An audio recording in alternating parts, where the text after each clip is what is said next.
Hi there, welcome to Xileflien's Spooky File. Today we have a very special guest. Her name is Ju. You may know her as a cup of Ju.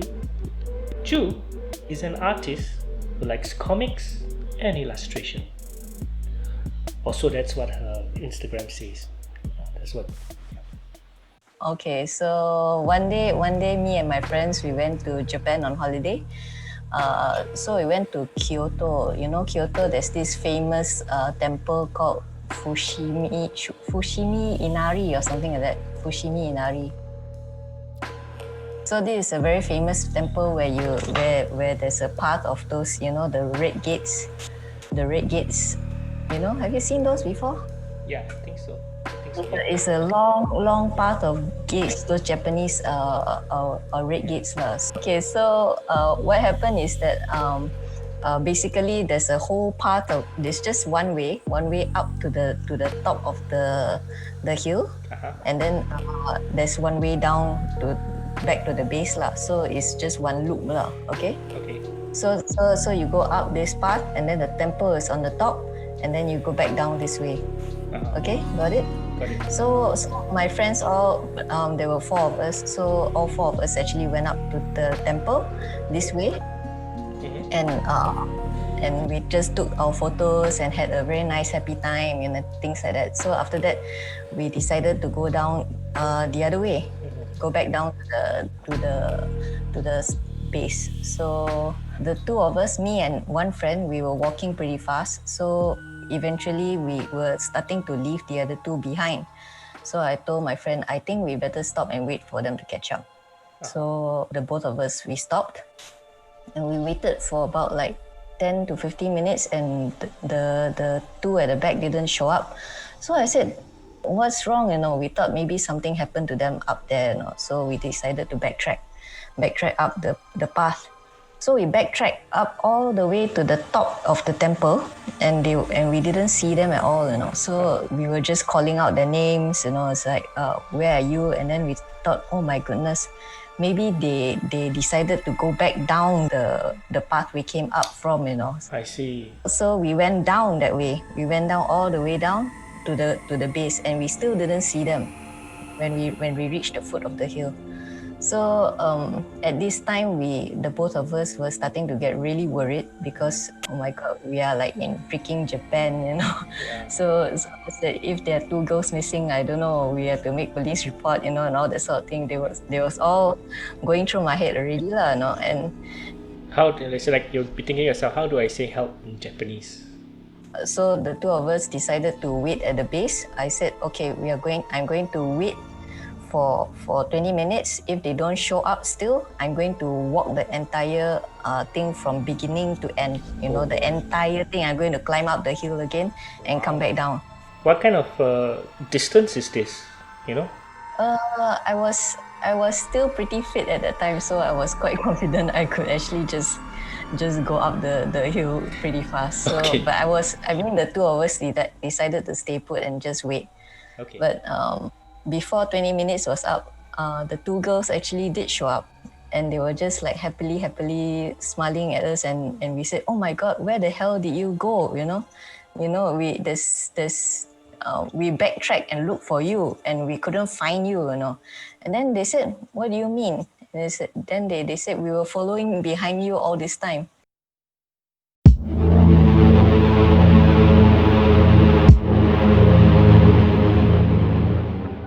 Are you serious? Yeah, they were following us all this time, and then we were like totally silent. Then I said, okay, you know, I think it's time we leave, you know. So we just went down to the entrance of this temple, and then I just quickly stopped at the temple there, and then offered a little prayer and said, okay, sorry if we offended any spirits or anything like that, you know. Thank you for keeping us safe, you know, and goodbye. You can think of it in a more positive kind of light. You can say, oh, thank you for guiding my friends down the path. Giving them your entities, your angels, to guide them down the path. I guess so. I don't know what happened, but... Sorry. When this was going on, right?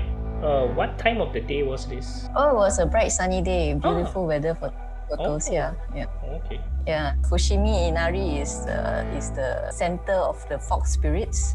You know, they call them the fox spirits. So, you know, in Japanese law, the fox spirits are kind of cheeky. So I think that's what they were messing with us. Fox spirits, they are actually, in Japanese culture, they actually carry human wishes up to the heavens. So that's their kind of role, you know. So there are like different kind of fox spirits. So each fox spirit is in charge of one kind of thing. So one will be in charge of money, one will be in charge of love, family, you know, and things like that. So you just pray to whichever fox, you know.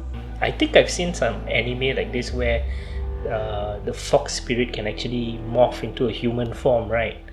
They believe in things like that.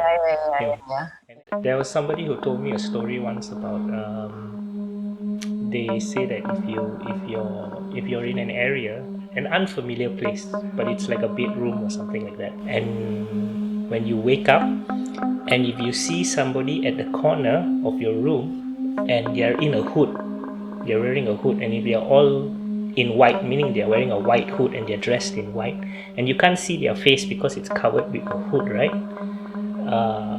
That person told me you must get up, walk towards that person at the corner of the room with the hood, and unveil his face, you know? I mean, like, try to remove the hood and look at the guy. Would you do such a thing? That's the reason why I brought up this story, because when he was telling me that, I was like, who has the balls? Excuse my French. Who has the guts to get up, walk towards a stranger at the end of your room wearing a hood, you know, so freaking suspicious, and then remove the... I don't think anybody can do it. Yeah, right. Okay. I'm just gonna wake up from my bed and pretend that he's not there and just walk away. Yeah, I think that's better. That's a better option, to pretend that it's not there. So when he said things like this, he was trying to say that, oh, that is not a, it's not a demon, it's not a devil. He's trying to say that you accidentally caught a glimpse of an angel or something like that. That's what he says, you know. But the position of the angel is so spooky, you know. It's like, what the hell, you know. There's no way I'm gonna have the guts to walk up to that thing and, you know, and unveil it. Yeah, even if it's an angel, I don't think it's very polite to do so, isn't it? I don't know. It's like, yeah, you know, he's got a hood for a reason, okay? Yeah, that's true. He's got a hood for a reason. No, even if it's a good entity, I'm not going to like, excuse me, sir, I don't want to see your face, you know, and then just open the hood. You know, no manners. Thank you, Ju, for that intriguing adventure in Japan. And for those of you who are craving more spooky stories, stay tuned. We have more coming up. Remember to like, subscribe, hit that notification bell, and come back to us. Come back. Don't go. We have more stories. We have more stories.